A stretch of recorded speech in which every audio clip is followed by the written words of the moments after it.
আসল দোষী কি অশ্বিন নাকি অন্য কেউ?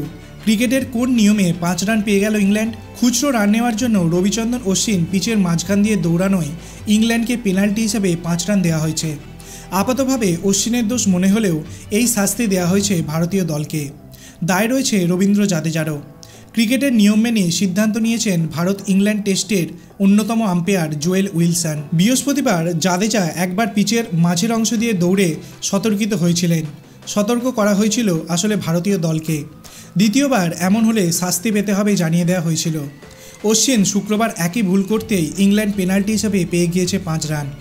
ইংল্যান্ডের মেরিলিবোন ক্রিকেট ক্লাবের ক্রিকেট নিয়মের 41.14.1 নম্বর ধারায় বলা রয়েছে, ইচ্ছাকৃত বা অনিচ্ছাকৃত কোনোভাবেই পিচের ক্ষতি করা অনুচিত।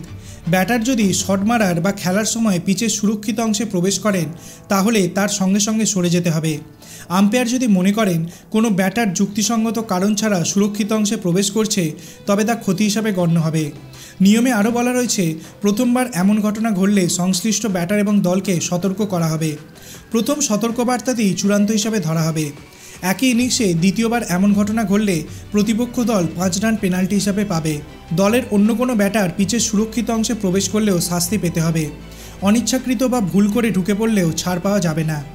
এমসিসির এই নিয়মকে স্বীকৃতি দিয়েছেন ইন্টারন্যাশনাল ক্রিকেট কাউন্সিল বা আইসিসি।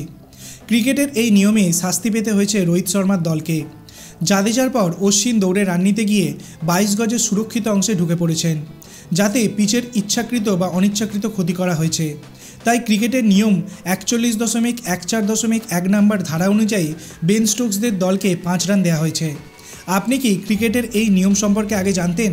আপনার অভিমত আপনি কমেন্ট সেকশনে জানাতে পারেন। ভিডিওটি ভালো লাগলে লাইক করবেন, চ্যানেলটিকে সাবস্ক্রাইব করতে ভুলবেন না। ধন্যবাদ।